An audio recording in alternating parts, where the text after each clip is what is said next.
mboka. En toi site bomoko ya mboka tolanda kabino mingi vraiment site nzamba apambola bino. Tolingi ko maka site ko niveau même ya télévision.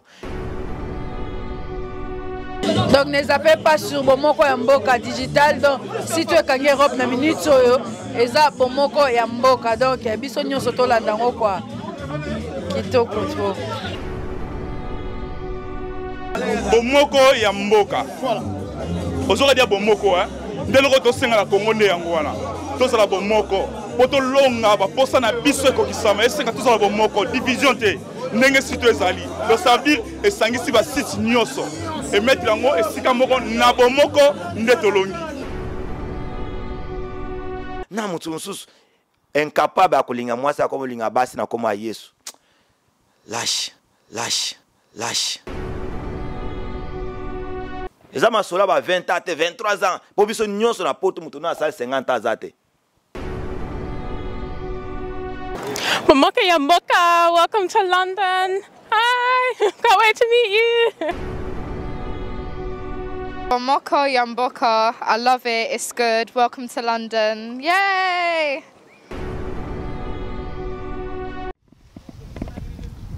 I'm going to tell you something because you don't know nothing. Bomoko ya mboka is the only best site in the whole world for the Congolese community. If you don't like it, go home.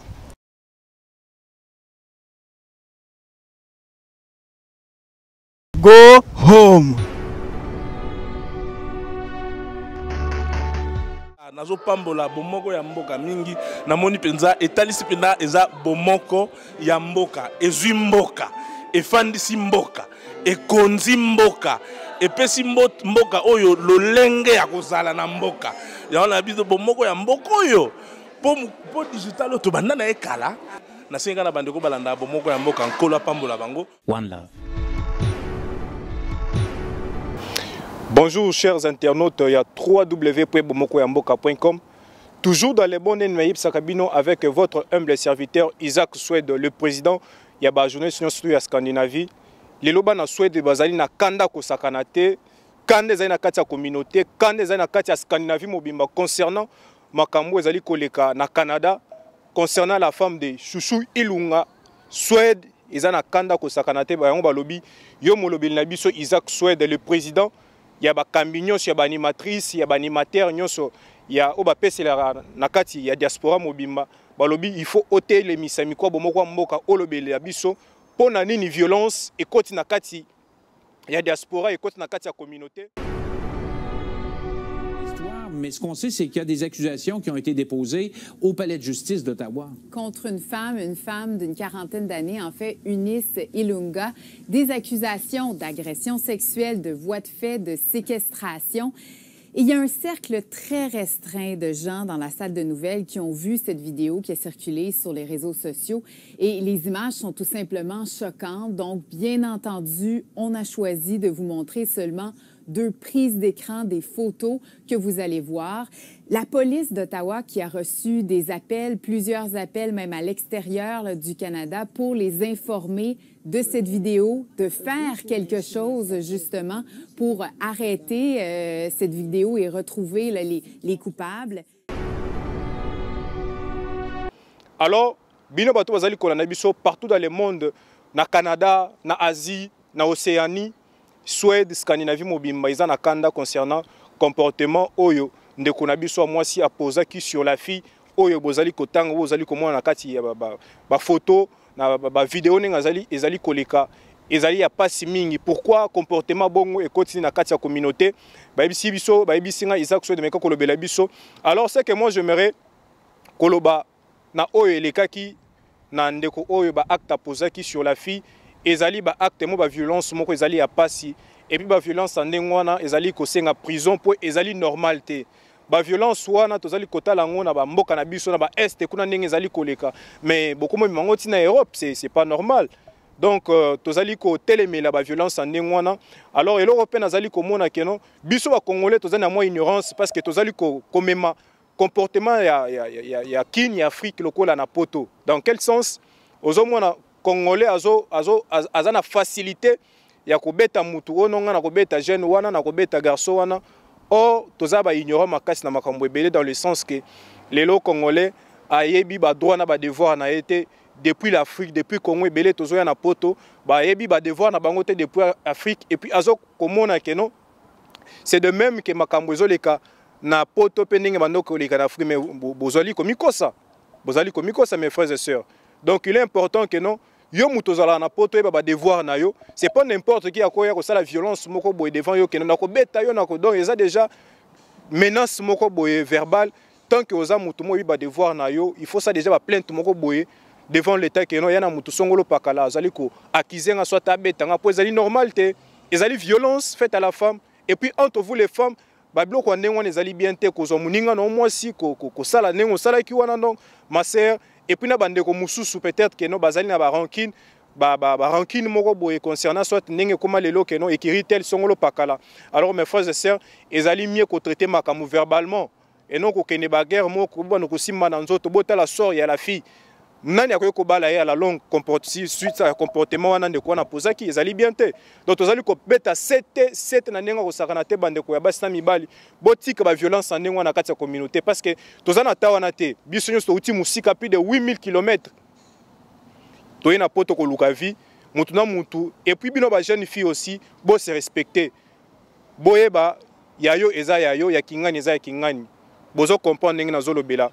Donc to uti musika toi bandingi nini ya kopesa ba famille na biso valeur toi bandini ya kopesa ko bimisa éducation tozora na ba palais ko laksango devant public et non oyo auti na songo famille tel parce que o boko mo sala oyo bozo sala ezo pouvait déjà ba famille bozo uta bozo finisa pe ba famille yango donc bo meka un peu ko se respecter po boye ba pe valeur na bino na kati ya société na kati ya milieu place bozali koleka ezali très important pour violence wana vraiment bandeko donc bana Suède mobimazali ya ko silika na ninga ko sakana te balobi soki ezaki avait ofele balinga ba ya pena Canada devant porte pena chez Chouchou Ilunga ba agresser na niveau moins impossible pour violence en wana ezali mabe ce que ça problème na ndeko no moi mobali luka ya la miable bobongisa so yesinga boka bwana pe la miable mais ko koma na ba niveau ko beta muto ko agresser na ba wana ezali bien te.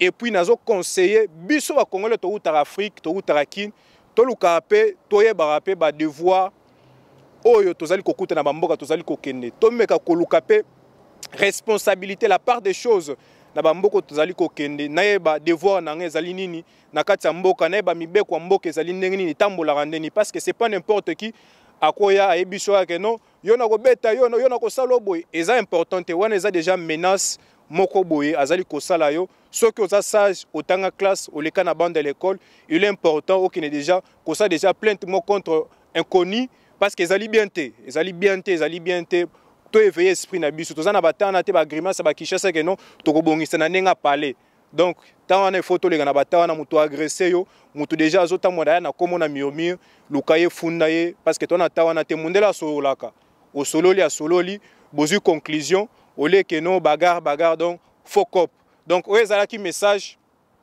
ya bana Scandinavie bana Norvège bana Danemark bana Suède tout ba vrai na nganyo surtout ba lobino Isaac Suède tant que yo président ya ba journée non sur Scandinavie PC là message que non yebisa communauté na biso to longo na ignorance ya que non soki na betie mbata to kenega na nenga famille to bongisi non l'état azali mundele donc akolandelo tina suka donc concernant comportement je suis lunga ndeko na biso moi sur Canada ezali bien te. Alors pour finir nazali kopesa mbote na bo babengi Ogazi Manhattan Tanti Nicolas Longanzala toujours dans les bons na pesi staff mobima Isaac Suède bambote Trésor Timbalanga la bouche l'homme de parole donc na pesi bino mbote nyonso tout ba vrai na nganyo surtout bazana simananga Feli Mukeba toujours dans les bons pour bomoko mboka tozo dokisa bango kaka et puis soko lingi libanga il faut toujours ko pesa toujours système toujours solo là donc Bruno na kati ya Rotterdam kuna to pesio mbote bomoko mboka to perseka toujours liboso alors nazali ko pesa pe mbote na bo babengi maman na biso Pauline donc ba gratis na toujours na bébé asika donc toza toujours dans les bons na kati bomoko mboka sengweze belé boza toujours branché na bilé zaiki obino digital momo toujours dans les bons jamais na boya boniko et à suivre ciao.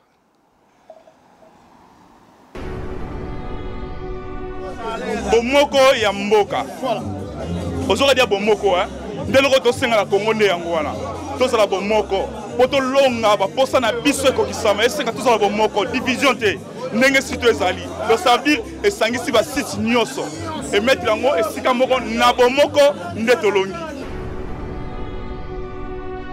moto azali koadore nzambe na manete ya minene na shingoma ozotafuna liboso ya nzambe nzambe abuku ata minu wana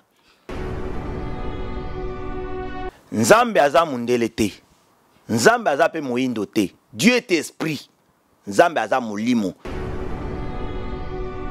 po nazalaki na ekire na carte na sozo mo ekire des empereurs mais tant na bongola ki motema na zu ekire wana transformer yango na mema ngwe pa na nkolo na mutu mususu incapable akolinga mwasi akomolinga basi na koma Yesu lâche eza masola ba 20 ans 23 ans po biso nyonso na poto mutu na sala 50 ans zate. Donc ne zappez pas sur Bomoko ya Mboka digital donc si tu es kangi Europe na minute oyo eza Bomoko ya Mboka donc biso nyonso tolanda ngo kwa kitoko trop. Bomoko ya Mboka, welcome to London. Hi, can't wait to meet you. Bomoko ya Mboka, I love it, it's good. Welcome to London. Yay!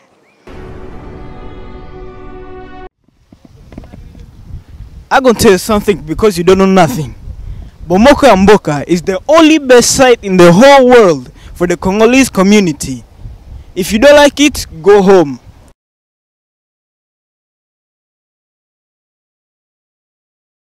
Go home.